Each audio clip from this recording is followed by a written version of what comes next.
क्या आप जानते हैं कि हमारी इस दुनिया में आज भी ऐसी जनजातियां हैं जो मॉडर्न सिविलाइजेशन से कोसों दूर हैं, जहां कोई इंटरनेट नहीं, न कोई टेक्नोलॉजी और बाहरी दुनिया से संपर्क का तो सवाल ही नहीं उठता। ये जनजातियां न सिर्फ अनोखी हैं बल्कि खतरनाक भी, क्योंकि इनमें से कुछ ट्राइब्स तो ऐसी भी हैं जो इंसानों तक का शिकार करती हैं और कुछ जनजातियां तो ऐसी भी हैं जो फिजिक्स को भी मात दे देती हैं। इस ट्राइब के लोग बिना किसी सपोर्ट के जमीन से कई फीट ऊपर तक जंप कर सकते हैं और चुकची योद्धा जो साइबेरिया की बर्फीली धरती पर रूसी सेना तक को हरा चुके हैं, और वो सेंटिनेलीज जो इंडिया के एक आइलैंड पर रहने वाली ऐसी मिस्टीरियस जनजाति है जो बाहरी दुनिया से इतना कटे हुए हैं कि जो भी उनके आइलैंड पर जाता है वो कभी वापस नहीं लौटता। तो गाइस, आज के इस वीडियो में मैं आपके लिए मिलवाऊंगा दुनिया की सबसे खतरनाक, अछूती और रहस्यमय जनजातियों से। इनकी कहानियां आपकी रूह तक को हिला देंगी और आपको सोचने पर मजबूर कर देंगी कि क्या वाकई में ये लोग हमारे ही युग में रहते हैं या किसी और दुनिया से आए हैं। तो चलिए स्टार्ट करते हैं हम अपनी आज की इस वीडियो को।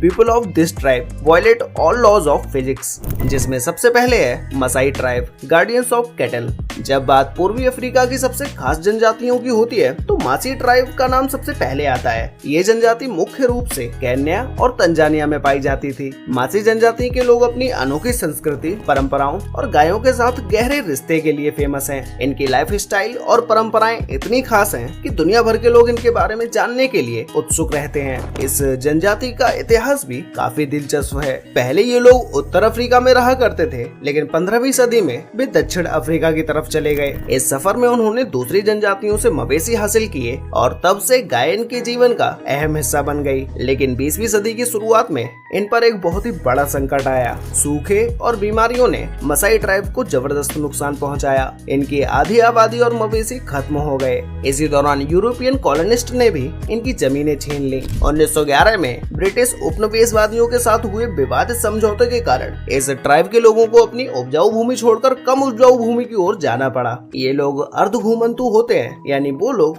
जो अपनी मवेशियों के लिए हरी भरी जगहों की तलाश में इधर उधर घूमते रहते हैं। इनके लिए गायें सिर्फ जानवर नहीं बल्कि इनकी समृद्धि और सम्मान का प्रतीक है। इस मसाई ट्राइब में जिस व्यक्ति के पास जितनी ज्यादा गायें होती हैं, समाज में उसकी उतनी ही ज्यादा इज्जत होती है। और शादी में दूल्हे को दुल्हन के परिवार के लिए गायें देनी होती हैं। इनके भोजन में भी गाय का दूध, खून, मांस ये सभी खास जगह रखते हैं। इन चीजों से न सिर्फ इनकी भूख मिटती है बल्कि शारीरिक ताकत भी बढ़ती है। लेकिन इस जनजाति की जो सबसे अनोखी और रोमांचक बात है वो है इनकी कूदने की अद्भुत कला। सोचिए कि जमीन से ऐसे कूदना मानो वो कोई इंसान नहीं बल्कि रबर की बनी कोई गुड़िया हो। इस ट्राइब के लोगों का ये खास डांस आदामू के नाम से जाना जाता है। लेकिन ये कोई नाचना नहीं है बल्कि एक परीक्षा है। ये सभी लोग गोल घेरा बनाकर खड़े होते हैं और एक एक करके ऊंची छलांग लगाते हैं। जो सबसे ऊंचा कूदता है उसे समाज में सबसे ज्यादा सम्मान मिलता है। कूदने की ये कला देखने में जितनी रोमांचक है, असल में उतनी ही कठिन भी है। ये सिर्फ ताकत नहीं बल्कि उनके अंदर छिपी जज्बे और हौसले की पहचान है। इस ट्राइब के जवान लड़के इसी तरह से योद्धा बनने की काबिलियत साबित करते हैं। इनकी छलांग इतनी ऊंची होती है कि इसे देखकर अच्छे अच्छे हैरान रह जाते हैं। इन लोगों की शारीरिक ताकत और लंबाई का राज इनका खास आहार और हमेशा सक्रिय रहने वाली जीवन शैली है। कैल्शियम से भरपूर दूध और खून का सेवन इनके शरीर की ताकत को बढ़ाता है। हालांकि इस जनजाति की कुछ परंपराएं आधुनिक दुनिया में कंट्रोवर्शियल मानी जाती हैं, लेकिन आज भी ये लोग अपनी सांस्कृतिक विरासत को गर्व से निभाते हैं। नेक्स्ट है सीक्रेट्स ऑफ द हडजा ट्राइब। जब बात दुनिया की सबसे पुरानी जनजातियों की होती है तो तंजानिया में रहने वाली हडजा ट्राइब का नाम जरूर आता है। ये जनजाति आज भी कुदरत के सहारे अपना जीवन जीती है। न खेती, न पालतू जानवर, बस जंगल में जो भी मिलता है वही इनकी जिंदगी का सहारा है। इनका जीने का तरीका इंसान की शुरुआती जिंदगी की झलक देता है। जैसे पहले हम इंसान आदि मानव थे, वैसे ही कुछ ये जनजाति भी है। ये जनजाति हजारों सालों से तंजानिया के सवाना क्षेत्र में रह रही है। इनका जीवन पूरी तरह से कुदरती संसाधनों पर निर्भर है। ये लोग शिकार करते हैं और जंगल से जड़ी बूटियां और फल इकट्ठा करते हैं। खेती करना इनकी संस्कृति का हिस्सा नहीं है। इस ट्राइब के पास जंगल का गहरा ज्ञान और मुश्किल हालात में भी टिके रहने का हुनर है। सूरज उगने से पहले ही ये लोग पारंपरिक धनुष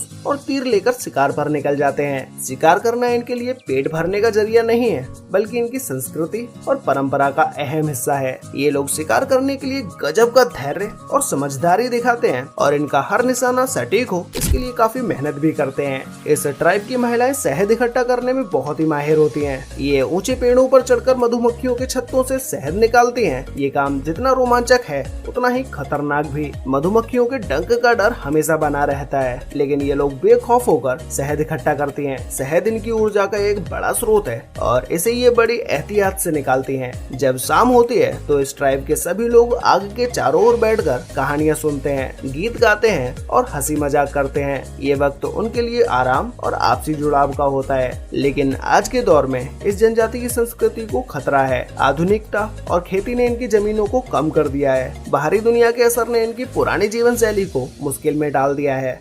नेक्स्ट है हादसा, स्ट्रगल ऑफ आइडेंटिटी।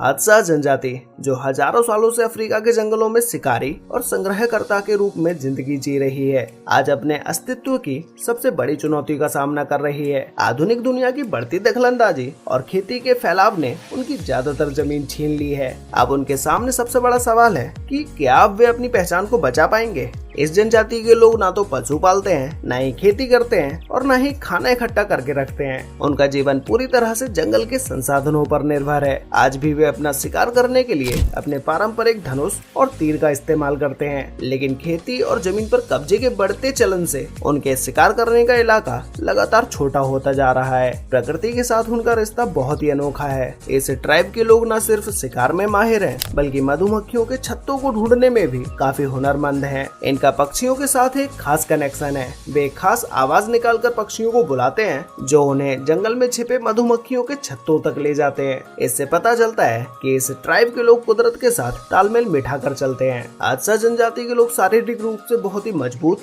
और सेहतमंद होते हैं। उनके बच्चे बचपन से ही शारीरिक चुनौतियों का सामना करके बड़े होते हैं। वैज्ञानिक भी इस बात से हैरान है कि बिना किसी प्रोसेस्ड खाने और आधुनिक डाइट के ये लोग इतने टिक कैसे रहे हैं। एक एक्सपर्ट का मानना है कि इनके शरीर में कुछ खास तरह के बैक्टीरिया होते हैं जो कच्चे और नेचुरल खाने को इनके पेट के अंदर ही पकाने में मदद करते हैं। आजकल कई टूरिस्ट इस ट्राइब के जीवन को नजदीक से देखने के लिए तंजानिया जाते हैं। इससे इनकी कुछ कमाई भी होती है, लेकिन इसके साथ कुछ खतरे भी जुड़े हैं। लोग उनके शिकार और शहद इकट्ठा करने के तरीके को देखकर रोमांचित होते हैं, लेकिन ये सब एक तरह का शो बनता जा रहा है। इससे उनकी असली पहचान और परंपराएं कमजोर पड़ने का डर है।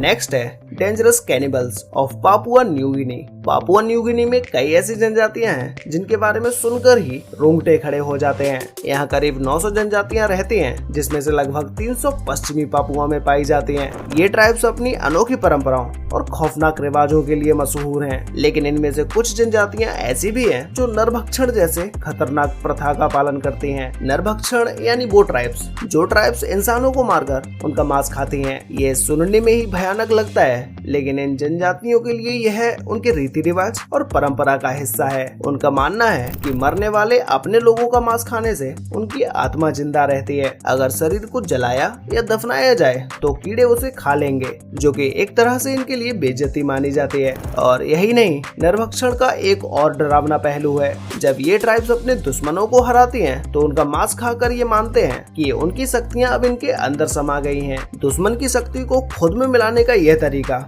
इन्हें और भी खतरनाक और शक्तिशाली महसूस कराता है। जो रोगन, जो एक फेमस पॉडकास्ट शो होस्ट करते हैं, द जो रोगन एक्सपीरियंस में भी इस प्रथा पर चर्चा हुई थी। इनके पॉडकास्ट पर आए एक वैज्ञानिक ने बताया कि इंसान का मांस खाने से कुरु नाम की एक जानलेवा बीमारी हो सकती है। ये बीमारी प्राइन नाम के एक खास प्रोटीन से फैलती है जो दिमाग को पूरी तरह से खराब कर देती है। लेकिन इसमें एक चौंकाने वाली बात तो ये है कि इस जनजाति के लोग हर दिन इंसान के मांस को नहीं खाते हैं, इसलिए इस ट्राइब के लोगों के अंदर ये बीमारी ज्यादा नहीं फैलती है। नेक्स्ट है guardians of the Amazon. Amazon के घने जंगलों में एक ऐसी जनजाति रहती है जिसे हुआरानी के नाम से जाना जाता है। ये लोग इक्वाडोर के जंगलों में बसे हुए हैं, जो कि अपनी अनोखी भाषा और परंपराओं के लिए दुनिया में फेमस हैं। हुआरानी जनजाति की सबसे बड़ी खासियत ये है कि इनकी भाषा दुनिया की किसी भी दूसरी भाषा से मेल नहीं खाती है। ये लोग करीब 4000 की आबादी वाले छोटे छोटे समुदायों में बटे हुए हैं। इनका जीवन पूरी तरह से जंगल पर निर्भर है और ये अपनी पहचान और संस्कृति को बचाने के लिए बाहरी दुनिया से दूरी बनाए रखते हैं। लेकिन समय के साथ जंगलों में होने वाली घुसपैठ ने इनकी जिंदगी और भी ज्यादा मुश्किल बना दी है। लकड़ी काटने, तेल निकालने और खेती के विस्तार की वजह से इनकी जमीन लगातार कम होती जा रही है।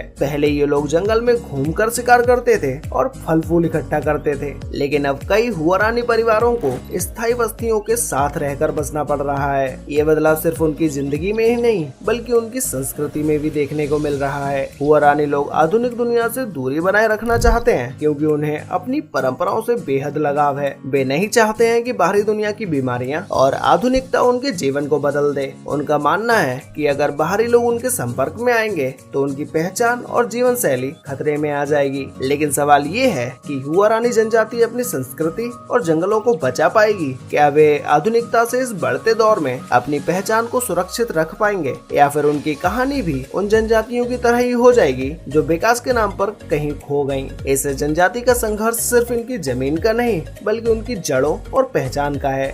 नेक्स्ट है इंडोमिटेबल चुकची ट्राइब। साइबेरिया की हड्डियां जमा देने वाली ठंड में एक ऐसी जनजाति है जो हजारों सालों से अपनी पहचान और परंपराओं को बचाए हुए है। चुकची जनजाति, जहां दुनिया की कई जनजातियां मैदानों और जंगलों में अपनी लड़ाई लड़ रही हैं, वहीं चुकची जनजाति बर्फीली धरती पर अपने अस्तित्व की कहानी लिख रही है। सोचिए ऐसी जगह जहां ठंड में पानी भी जमकर बर्फ बन जाए। वहां चुकची जनजाति न सिर्फ जिंदा है बल्कि मजबूत भी है। ये लोग कठिन से कठिन परिस्थितियों में भी हार मानने को तैयार नहीं। इनकी जिंदगी बर्फ और ठंड से लड़ते हुए ही गुजरती है। हजारों सालों से इनका एक ही उसूल है, परिस्थितियों के साथ तालमेल बैठाओ या खत्म हो जाओ। 18वीं सदी में रूसी सेना ने चुकची जनजाति को अपने अधीन करने के लिए कई युद्ध अभियान चलाए। लगातार 40 साल तक लड़ाई चली, लेकिन चुकची योद्धाओं ने हार नहीं मानी। आखिरकार रूसी सेना को झुकना पड़ा और समझौता करना पड़ा। ये साबित करता है कि चुकची योद्धा अपनी जमीन और परंपराओं को हिफाजत करने के लिए किस हद तक जा सकते हैं। चुकची जनजाति के लिए हिरन सिर्फ एक जानवर नहीं है बल्कि उनकी जिंदगी का आधार है। ये लोग हिरनों से खाना पकड़ने और आश्रय सब कुछ पाते हैं। शिकारी अपने पारंपरिक तरीकों से हिरनों का शिकार करते हैं, जिससे वह कड़ाके की ठंड में भी जिंदा रह पाते हैं। हिरन पालन इनकी संस्कृति का एक अहम हिस्सा है। इसके बिना ये चुकची जनजाति का जीवन अधूरा है। इनका मानना है कि इंसान की आत्मा मृत्यु के बाद ध्रुव तारे की ओर जाती है। जब कोई अपना मर जाता है तो उसके साथ कुछ खास चीजें दफनाई जाती हैं ताकि आत्मा को अगले जीवन में मदद मिल सके। इस परंपरा से पता चलता है कि इस जनजाति के लोग प्रकृति और आत्मा के गहरे संबंध को मानते हैं। इनकी कहानियां, लोकगीत और शिल्पकारी भी इनकी पहचान है, लेकिन आधुनिकता और बाहरी दुनिया के प्रभाव से इनकी परंपराएं खतरे में हैं। कुछ स्थानीय और अंतर्राष्ट्रीय संगठन इनकी संस्कृति को बचाने के लिए काम कर रहे हैं, लेकिन यह लड़ाई लंबी है। नेक्स्ट है सेंटिनलीज। हिंद महासागर के बीच एक छोटे से आइलैंड पर एक ऐसी जनजाति रहती है जो पूरी दुनिया से कटी हुई है। ये है सेंटिनलीज जनजाति, जो दुनिया की सबसे मिस्टीरियस और अलग थलग जनजातियों में से एक है। उत्तर सेंटिनली द्वीप पर रहने वाली ये जनजाति किसी भी बाहरी संपर्क को पूरी तरह से नकार देती है। अगर कोई इनके द्वीप पर गलती से भी आ जाए तो उसका स्वागत तीर धनुष और भाले से होता है। सेंटिनलीज का गुस्सा और आक्रामक रवैया उनका बताता है कि वे बाहरी दुनिया से कितनी नफरत करते हैं। 2018 में एक अमेरिकी मिशनरी जॉन एलन चाओ ने जबरदस्ती इस द्वीप पर जाने की कोशिश की, लेकिन इस आइलैंड पर रहने वाले लोगों ने उन्हें मार डाला। इससे पहले 2006 में भी 2 भारतीय मछुआरे गलती से इनके द्वीप के पास चले गए और उनकी भी इनके द्वारा हत्या कर दी गई। अब सवाल उठता है कि आखिर सेंटिनलीज इतने आक्रामक क्यों हैं? इसका जवाब उनके अतीत में छिपा है। ब्रिटिश औपनिवेशिक काल में जब बाहरी लोगों ने अंडमानी जनजातियों से संपर्क किया था तो कई लोग बीमारियों और हिंसा से मर गए। इस वजह से सेंटिनलीज को बाहरी दुनिया पर कोई भरोसा नहीं है। वे अपनी संस्कृति और अस्तित्व को बचाने के लिए हर बाहरी व्यक्ति को खतरा मानते हैं। इनका जीवन पूरी तरह से जंगल और समुद्र पर निर्भर है। ये शिकारी और संग्राहक जीवन शैली अपनाते हैं, जंगलों में अपना शिकार करते हैं, फल फूल इकट्ठा करते हैं और समुद्र में मछलियां भी पकड़ते हैं। खेती या पशुपालन का कोई भी प्रमाण अभी तक नहीं मिला है। इनके हथियार लकड़ी और बांस के बने होते हैं, लेकिन अब ये समुद्र में बहकर आए जहाजों के धातु के टुकड़ों से भी औजार बनाने लगे हैं। मीडिया में अक्सर इन्हें पाषाण युग का कहा जाता है, लेकिन यह सही नहीं है। समय के साथ इन्होंने भी बदलाव किए हैं, लेकिन बाहरी संपर्क न होने के कारण उनके बारे में जानकारी बेहद कम है। अतीत में जिसमें ब्रिटिश अधिकारियों ने जबरदस्ती इनसे संपर्क करने की कोशिश की थी। यहाँ से कुछ लोगों को वो उठाकर ले गए, लेकिन वे बीमार पड़कर मर गए। इसके बाद सेंटिनलीज का बाहरी दुनिया से तो भरोसा ही उठ गया। 1970 और 1980 के दशक में भारत सरकार ने भी कई बार इनसे संपर्क करने की कोशिश की और उन्हें नारियल और लोहे के औजार भी देने की कोशिश की, लेकिन ये तोहफे लेने के बाद भी वो लोग बाहरी लोगों पर तीर चलाते रहे। आखिरकार 1990 के दशक में भारत सरकार ने एक बहुत ही बड़ा फैसला लिया कि सेंटिनलीज को उन्हें उनके हाल पर छोड़ देना ही सही होगा। अब इस आइलैंड पर जाना इलीगल है और इंडियन कोस्ट गार्ड इस द्वीप के चारों ओर निगरानी रखते हैं ताकि कोई बाहरी व्यक्ति गलती से भी इस आइलैंड पर न चला जाए। इन सेंटिनलीज के बारे में आज भी बहुत सी बातें रहस्य बनी हुई हैं, जैसे उनकी भाषा क्या है, उनकी जनसंख्या कितनी है, वे खुद को क्या कहते हैं। इन सवालों का जवाब आज भी किसी के पास नहीं है। तो अब आप मान सकते हैं कि ये ट्राइब आज तक की दुनिया की सबसे मिस्टीरियस ट्राइब्स में से एक है। लेकिन हाँ, ये स्वस्थ और मजबूत दिखते हैं, जो बताता है कि ये अपनी दुनिया में खुश और संतुष्ट हैं। अब सवाल ये है कि क्या हमें सेंटिनलीज को अकेला छोड़ देना चाहिए? शायद हाँ, वे अपनी दुनिया में खुश हैं और बाहरी दुनिया से दूर रहना चाहते हैं, तो हमें उनकी इच्छाओं का सम्मान करना चाहिए और उन्हें उनकी शांति में जीने देना चाहिए। ये जनजाति आज भी एक अनसुलझी पहेली है। क्या ये दुनिया की आखिरी रहस्यमयी जनजाति होगी या भविष्य में और भी ऐसी जनजातियां सामने आएंगी? आपका इस बारे में क्या ख्याल है? मुझे नीचे कमेंट करके जरूर बताना। वैसे गाइस, आपको इन सभी ट्राइब्स में से सबसे डेंजरस ट्राइब कौन सी लगी, इसके बारे में मुझे आप नीचे कमेंट करके जरूर बताना। और गाइस, आप में से बहुत सारे लोगों ने अभी तक हमारे फैक्टेक्स यूट्यूब चैनल को सब्सक्राइब नहीं किया है, तो भाई अभी सब्सक्राइब कर लो और साथ में नोटिफिकेशन बेल को ऑल पर सिलेक्ट जरूर कर लेना, जिससे कि हमारी सारी वीडियोस की नोटिफिकेशन आपको सबसे पहले मिल पाए। तो मिलते हैं एक और नई इंटरेस्टिंग वीडियो के साथ, तब तक के लिए बाय।